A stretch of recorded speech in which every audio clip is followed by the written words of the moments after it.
Welcome to my channel P for psychology. এই চ্যানেলে আমি বিভিন্ন interesting psychology related video upload করি। এখনও যদি সাবস্ক্রাইব না করে থাকো তাহলে এক্ষুনি গিয়ে সাবস্ক্রাইব করো আর তোমার বন্ধুদের সঙ্গেও শেয়ার করো। আজকের ভিডিওতে আমরা জানব পিটুইটারি গ্ল্যান্ড সম্বন্ধে। পিটুইটারি গ্ল্যান্ড আমরা আগের ভিডিওতে পড়েছি এন্ডোক্রিন সিস্টেমের ইন্ট্রোডাকশন। সেখানে আমরা জেনেছি এন্ডোক্রিন সিস্টেম যেই এন্ডোক্রিন গ্ল্যান্ডগুলো নিয়ে তৈরি, তার মধ্যে অন্যতম গুরুত্বপূর্ণ একটি গ্ল্যান্ড হচ্ছে পিটুইটারি গ্ল্যান্ড। তো এই পিটুইটারি গ্ল্যান্ডকে মাস্টার গ্ল্যান্ড বা গুরুগ্রন্থিও বলা হয়। এই গুরুগ্রন্থি কেন বলা হয় তার কারণ আমরা আস্তে আস্তে জানব। আচ্ছা, এর আরেকটা নামও আমরা জেনে রাখি, তার নাম হচ্ছে হাইপোফাইসিস। মোটামুটিভাবে ব্রেনকে আমরা লম্বালম্বিভাবে, যাকে বলে লম্বচ্ছেদ, লম্বালম্বিভাবে কাটি, তাহলে এরকম মোটামুটি একটা রাফ একটা কন্ট্যুর বা একটা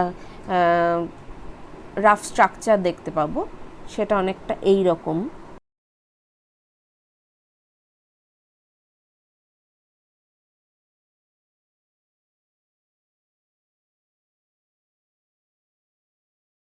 এই যে এই পার্টটা, যেটা পরিসর বা পরিধির পার্টটা, আউটার, পুরো যে আউটার সাইডটা ব্রেনের, এই পার্টটা তো কর্টেক্স পার্ট।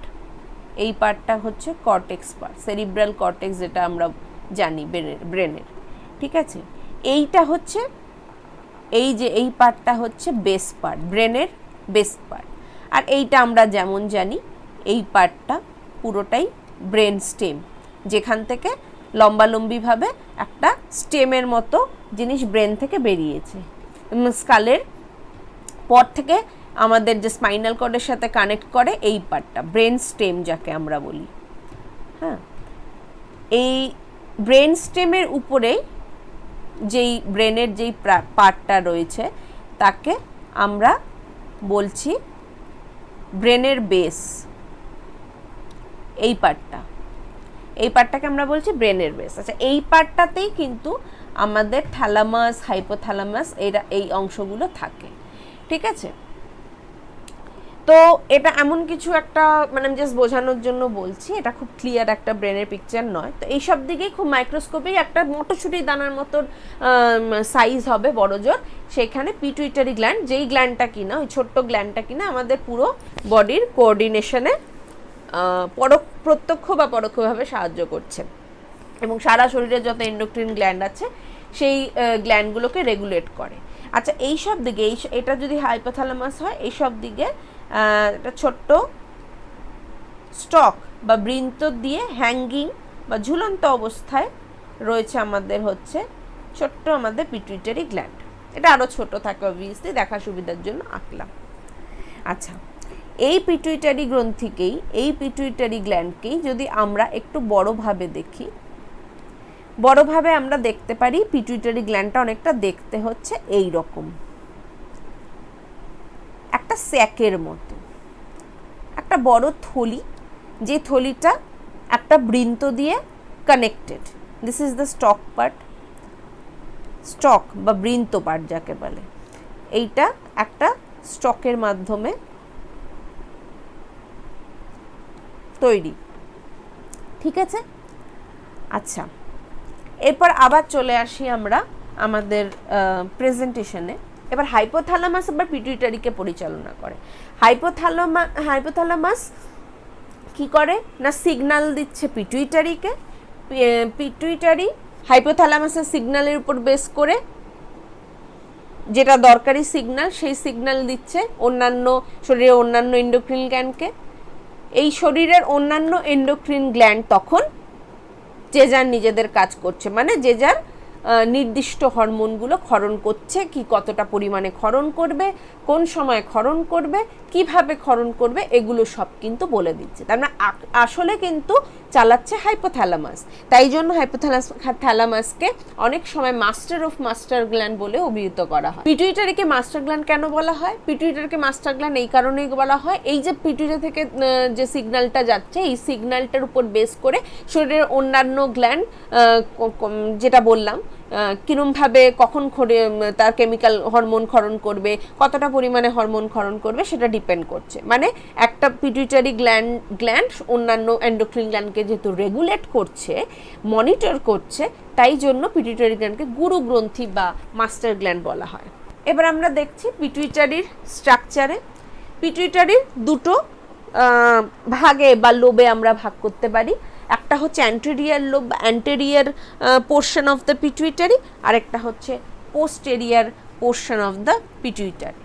আমরা দেখে নিই এই আঁকার মধ্যে কোনটা অ্যান্টেরিয়ার পোর্শন, কোনটা পোস্টেরিয়ার পোর্শন। এই স্টকের পর থেকেই আমাদের লোবটা শুরু হয়ে যাচ্ছে। এই যে এই পোর্শনটা যেটা সামনের দিকের অ্যান্টেরিয়ার পোর্শন মানে যেটা সামনের দিকের পোর্শন, এই পোর্শনটা অনেক বেশি বড়, হ্যাঁ, এনলার্জ এবং গ্ল্যান্ডুলার, মানে অনেক বেশি হরমোন এই পোর্শন থেকেই নিঃসৃত হয়, তাই জন্য এটাকে glandular part of the pituitary বলা হয়। বা এটাকে আরেকটাও নাম আছে, এটার আরেকটা নাম হচ্ছে অ্যাডিনো হাইপোফাইসিস। নেক্সট পার্টটা অনেক বেশি নিউরাল টিস্যু নিয়ে তৈরি, যদিও তার কিছু কিছু অংশ গ্ল্যান্ডুলার, তার জন্য দুটো হরমোন ক্ষরিত হয়, হ্যাঁ, কিন্তু বেশিরভাগ হরমোনই পিটুইটারি অ্যান্টেরিয়ার পার্ট থেকে। অ্যান্টেরিয়ার পিটুইটারি থেকে মেনলি 6টা প্রধান হরমোন সিক্রিট করে। সেই 6টা হরমোন আমরা পড়ব। সেই 6টা হরমোন হচ্ছে STH বা GH, দ্যাট ইজ সোম্যাটোট্রফিক হরমোন, হ্যাঁ, বা একে GH বলা হয়, growth hormone. ACTH adrenoccorticotropic hormone, A for adreno, C for cortico, T for trophic, H for hormone. TSH thyroid stimulating hormone. Next হচ্ছে GTH, that is gonadotrophic hormone. আচ্ছা, এই গোনাডোট্রফিক হরমোনের আন্ডারে কিন্তু দুটো হরমোন আছে, দুটো হরমোনই গোনাডের উপর কাজ করে। আমাদের হিউম্যান বডির যে গোনাড বা primary sexual organ, both male and female, আমার সেই প্রাইমারি সেক্সুয়াল অর্গানের উপর কাজ করে বলে গোনাডোট্রফিক হরমোন বলা হয়। কাদেরকে? FSH and LH। FSH হচ্ছে ফলিকল স্টিমুলেটিং হরমোন, আর LH বা ICHS এটা হচ্ছে লিউটেনাইজিং হরমোন, বা ICHS যাকে বলে ইন্টারস্টিশিয়াল সেল স্টিমুলেটিং হরমোন। আর 5 নম্বর আছে প্রোল্যাক্টিন, PRL। এই 6টা হরমোনকে যখন আমরা দেখলাম তখন দেখতে পেলাম যে এদের নামের একটা স্পেশালিটি আছে। নয় কারুর নামে স্টিমুলেটিং হরমোন কথাটা রয়েছে, নয় কারুর নামে ট্রফিক হরমোন কথাটা রয়েছে। আচ্ছা, অ্যান্টেরিয়ার পিটুইটারি থেকে যেই হরমোনগুলো ক্ষরিত হয় তাদের প্রত্যেককেই কিন্তু ট্রফিক হরমোন বা ট্রফিনস বলে। প্রত্যেক ট্রফিক হরমোনই কোনো না কোনো এন্ডোক্রিন গ্ল্যান্ডকে গিয়ে স্টিমুলেট করে। সেই স্টিমুলেশনের জন্য ওই এন্ডোক্রিন গ্ল্যান্ডটা তার নিজস্ব হরমোন ক্ষরণ করে নির্দিষ্ট কাজটি সম্পন্ন করে শরীরে, ঠিক আছে? তো তাহলে ট্রফিক হরমোনের দুটো কাজ। প্রথমত হচ্ছে অ্যান্টেরিয়ার পিটুইটারি পার্ট থেকে যেই হরমোনগুলো বেরোচ্ছে তার উৎসের জন্য বা উৎসগত কারণে তাকে ট্রফিক হরমোন বা ট্রফিনস বলে। আচ্ছা, আর দ্বিতীয়ত তাদের কাজই হলো কোনো না কোনো এন্ডোক্রিন গ্ল্যান্ডকে গিয়ে, কোনো নির্দিষ্ট এন্ডোক্রিন গ্ল্যান্ডকে গিয়ে স্টিমুলেট করা বা উত্তেজিত করা, এবং উত্তেজিত করে সেই নির্দিষ্ট গ্ল্যান্ড থেকে নির্দিষ্ট হরমোন ক্ষরণ করা। তাই জন্য নয় স্টিমুলেটিং হরমোন নামে রয়েছে, যেমন থাইরয়েড স্টিমুলেটিং হরমোন, ঠিক আছে, FSH ফলিকল স্টিমুলেটিং হরমোন, ঠিক সেরকম ট্রফিক হরমোন যেমন সোম্যাটোট্রফিক হরমোন, অ্যাড্রেনোকর্টিকোট্রফিক হরমোন, এটসেট্রা। এরপর আমরা চলে যাব পোস্টেরিয়ার পিটুইটারিতে।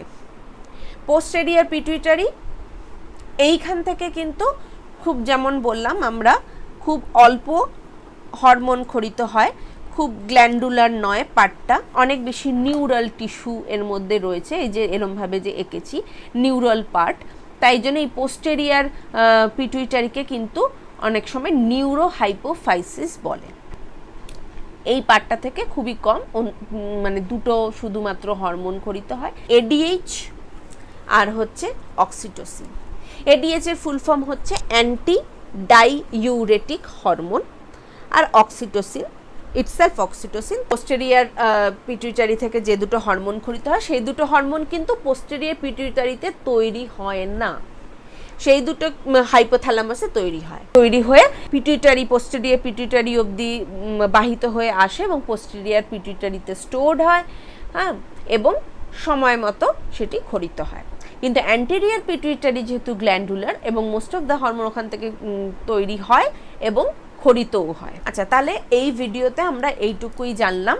এর পরের ভিডিওতে আমরা আস্তে আস্তে এক একটা হরমোন এবং তাদের ফাংশন এবং তাদের হাইপোসিক্রেশন আর হাইপার সিক্রেশন, তখন আমাদের শরীরে কি সমস্যা দেখা যেতে পারে সেইগুলো সম্বন্ধে আলোচনা করব। সাথে থাকো, দেখতে থাকো, লাইক করো, শেয়ার করো, সাবস্ক্রাইব করো। Thank you.